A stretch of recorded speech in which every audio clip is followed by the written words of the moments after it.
इस्तेमाल किया, रियासती ताकत का इस्तेमाल किया और खुफिया राय शुमारी को पूरा ना सिर्फ सपोर्ट किया बल्कि उसका पूरा आपने फ़ायदा उठाया।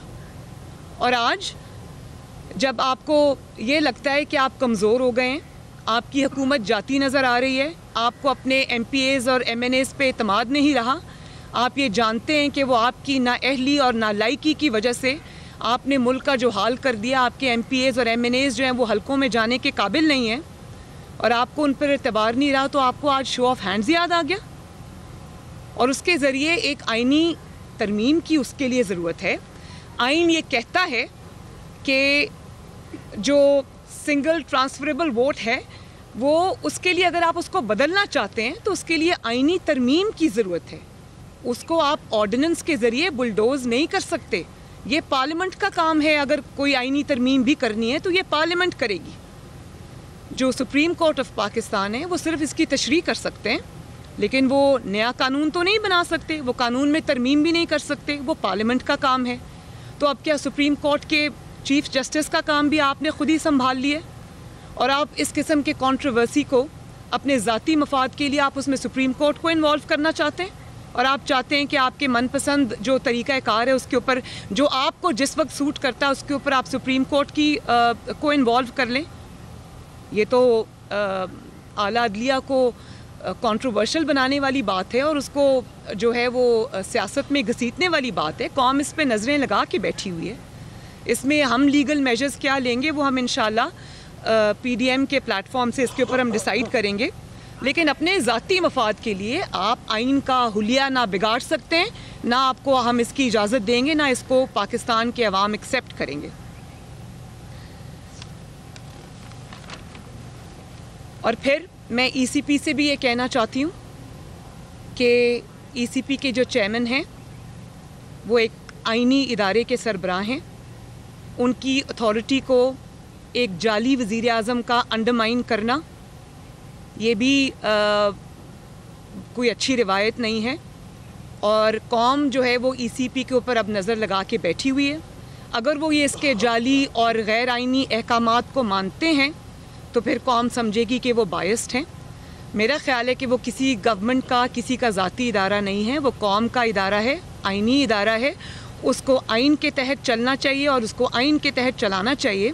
वो भी वक्त हमें याद है जब आप ECP को कंटेनर पे खड़े होकर समन्स दिया करते थे और उसको ये कहा करते थे कि आप किसी के ज़ाती इदारा नहीं है, आपको ये फ़ैसले करने चाहिए, आपके अंदर जो है वो आइन को आपको फॉलो करना चाहिए, आप इंडिपेंडेंट इदारा है। तो कहाँ गई वो सारी बातें आज जब आपका वक्त आया तो आपने खुद ही ECP के चेयरमैन बन के आपने अनाउंसमेंट्स कर दी। तो हम ECP के चेयरमैन को भी ये कहते हैं कि कौम आपकी तरफ देख रही है। आप किसी भी गैर आइनी हुक्म को या अहकामात को मानने से इनकार करें और आप आइन के अंदर जो तरीक़ाकार बताया हुआ है वो आप उसको काइंडली फॉलो करें। कौम आपके ऊपर नज़र रख के बैठी हुई है। और दूसरी बात ये कि जिस तरह से फ़ॉरेन फंडिंग केस जो है वो पाकिस्तान की तारीख़ का मेरा ख़्याल है लॉन्गेस्ट पेंडिंग केस है, जिसके अंदर शवाहिद और जो एविडेंस है वो इररिफ्यूटेबल है, वो सब ECP के पास आ चुका हुआ है। उसको गैर मुय्यना मुद्दत के लिए मुलतवी कर देना ये भी एक चीज़ ज़ाहिर करता है कि ये जाली हुकूमत किस तरह दबाव डलवा रही है एक कौमी इदारे के ऊपर और किस तरह अपना मनपसंद फ़ैसले उससे ले रही है। तो ECP को भी इस सिलसिले में जो है वो अपना किरदार अदा करना होगा, अपनी आइनी ज़िम्मेदारियों को पहचानना होगा और किसी एक पार्टी के मकासद की तकमील के लिए आप इस्तेमाल नहीं हो सकते। कौम की नज़रें हैं आपके ऊपर। जी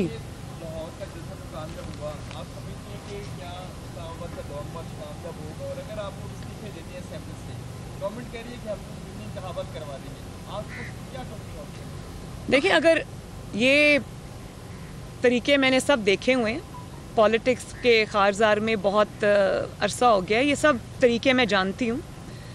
आप 500 सीट्स के ऊपर इलेक्शन नहीं करा सकते बाई इलेक्शन, और अगर आप बाई इलेक्शन देखें, पूरी ऑपोजिशन जब रिज़ाइन कर देती है आपके पास कोई चारा नहीं है।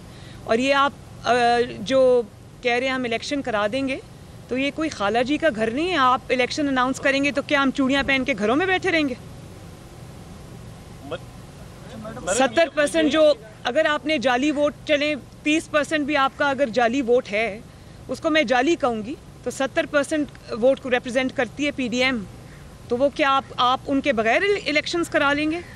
आप अगर पीडीएम रिज़ाइन करती है, जो कि इंशाअल्लाह ताला हम करेंगे, आप इलेक्शन नहीं करा सकते।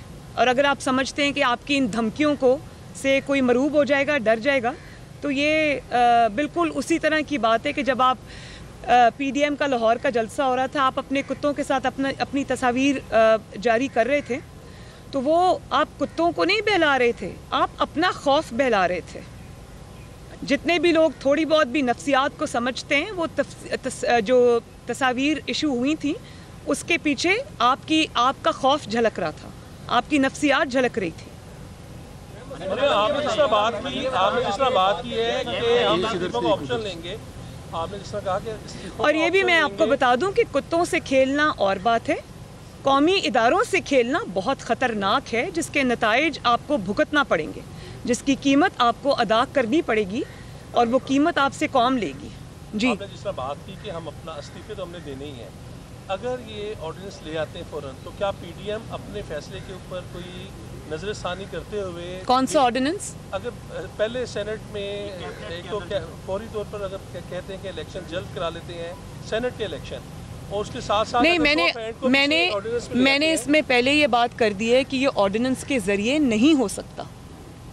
नहीं, उनको वाया सुप्रीम कोर्ट जाना पड़ेगा, उनको वाया सुप्रीम कोर्ट जाना पड़ेगा, और सुप्रीम कोर्ट के ऊपर भी पाकिस्तानी कौम की नज़रें, मुझे उम्मीद है कि सुप्रीम कोर्ट कौम को मायूस नहीं करेगी और आइन का हुलिया बिगाड़ने वालों का साथ नहीं देगी।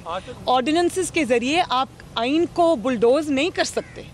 आज सुप्रीम कोर्ट ने जिस तरह नैब के ऊपर कहा है कि चेयरमैन नैब के अलावा कोई भी चेयरमैन नैब तो तारीफ नहीं कर रहा, सुप्रीम कोर्ट का इतना बड़ा जुमला कह देना, रिमार्क्स दे देने, आपका समझ में आपके मौक़िफ़ की तायद है या अवामी मौक़िफ़ की तायद है? देखिए, जिस तरह वो बाकी इदारों को ख़राब करके उनके सरबराह बने हुए, मैं समझती हूँ कि नैब का चेयरमैन जो है उसका नाम है इमरान खान।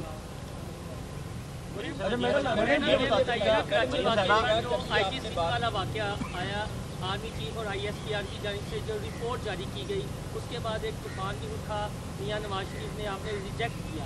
एक बिलावल भुट्टो जरदारी की जानिब से भी कमेटी बनाई गई थी सिंध कमीना की, उसकी रिपोर्ट क्या बिलावल से डिस्कस हुआ है कि कब आप रिपोर्ट ला रहे हैं, मामला क्या था, या पीपल्स पार्टी आपकी उनके इत्तेहादी जमात है मामला रफा दफा कर दिया है? नहीं, रफा दफा नहीं, उसकी जो रिपोर्ट सामने आनी थी वो आ चुकी है। पूरी कौम को नहीं, मैं बड़ा शुक्रिया अदा करती हूँ जिसने भी ये एडवेंचर किया, उसने मियां नवाज शरीफ और पीडीएम के बयानिए को मज़ीद तक़वियत भी दी, उस पर मोहर भी सब्त कर दी कि वो जो कह रहे हैं सच कह रहे हैं। और वो इस बात पे भी मोहर सब्त हो गई थी कि ये हुकूमत इमरान खान की नहीं है, वो मिस्टर खामखा है, ताबेदार खान है, उसको तो कोई पूछता भी नहीं है। लेकिन उस केस के जितने भी फैक्ट्स थे वो कौम के सामने आ चुके हैं। मेरा नहीं ख्याल कि अब उस पर किसी भी रिपोर्ट की ज़रूरत है, फैक्ट्स कौम के सामने हैं, जिन्होंने किया था उन्होंने एडमिट कर लिया।